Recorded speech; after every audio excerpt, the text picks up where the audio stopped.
tanya jawab. Untuk itu kami persilakan Cawapres nomor urut 3 Bapak Mahfud MD untuk mengajukan pertanyaan kepada Cawapres nomor urut 2 Bapak Gibran Rakabuming Raka. Pak Mahfud, waktunya 1 menit dimulai saat Bapak berbicara. Silakan. Mas Gibran, saya menghormati Anda sebagai calon wakil presiden sehingga saya tidak akan bicara secara menjebak dan receh-receh.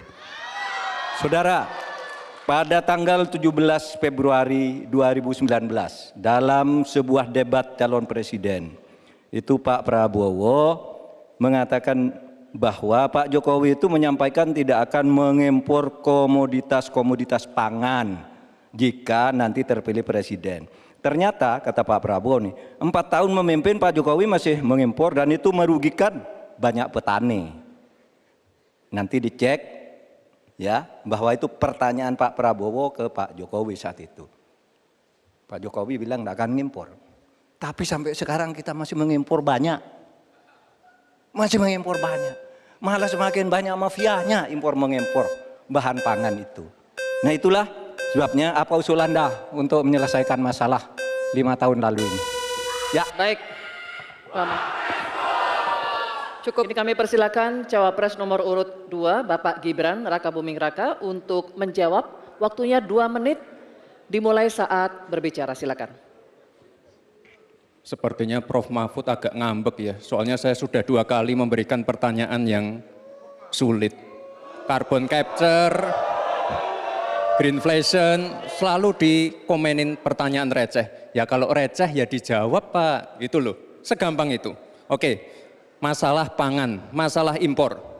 2019 sampai 2022 kita sebenarnya sudah swasembada beras.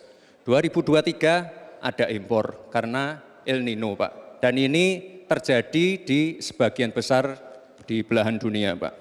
Kuncinya sekarang adalah bagaimana kita bisa bekerja sama melakukan ekstensifikasi, intensifikasi lahan di tingkat desa sampai tingkat nasional secara efektif. Pupuk itu kunci. Makanya kemarin ada pabrik pupuk di Fak-Fak. Ini kunci untuk meningkatkan produktivitas. Lalu mekanisasi. Ini kalau tidak ada mekanisasi, produktivitasnya tidak akan meningkat. Ada combine harvester, ada RMU.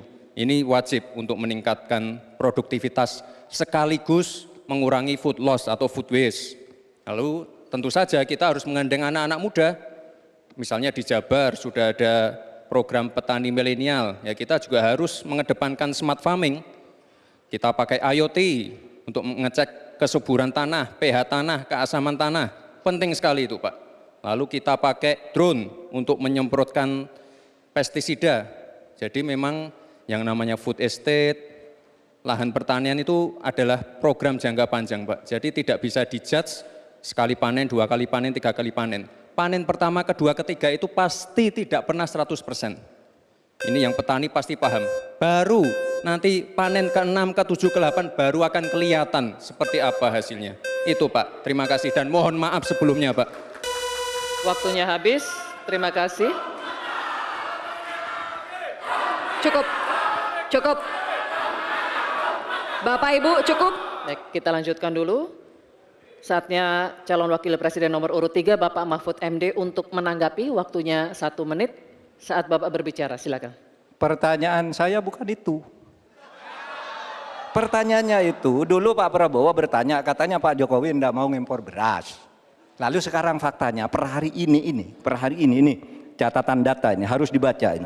Impor kedelai 2 juta ton, susu 280 juta ton, gula pasir 4,1 juta ton, beras 2,8 ton, daging sapi 160 juta ton. Ini hasilnya seberapa dari hasil debat dulu yang tanggal 17 Juli itu. Perkembangannya seberapa? Semakin banyak nih angkanya. Semakin banyak impornya, semakin terdiversifikasi juga, diversifikasi juga impornya dari data ini. Nah oleh sebab itu kemudian secara lebih mendasar, saya ingin menanyakan posisi Mas Gibran dengan penuh hormat. Posisi Anda sebagai wakil presiden, bagaimana tentang konsep Trisakti Bung Karno terkait kemandirian ini? Baik.